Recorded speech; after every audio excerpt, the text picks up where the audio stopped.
If you have a large portfolio of buildings that you're responsible for and you are trying to manage your roof asset, it is probably a nearly impossible task.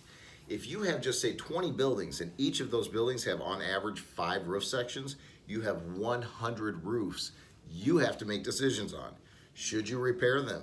Should you replace them? Should you do nothing but monitor them? These are decisions you're going to have to make one roof at a time. A whole lot of things go into making those decisions. How much life is left in that roof? What is the cost of repairs versus replacement? What goes on underneath that roof? Is that an area that has a very sensitive tenant in there? Is this an area that has some sensitive equipment and water can't drip in there? Is this a vacant area?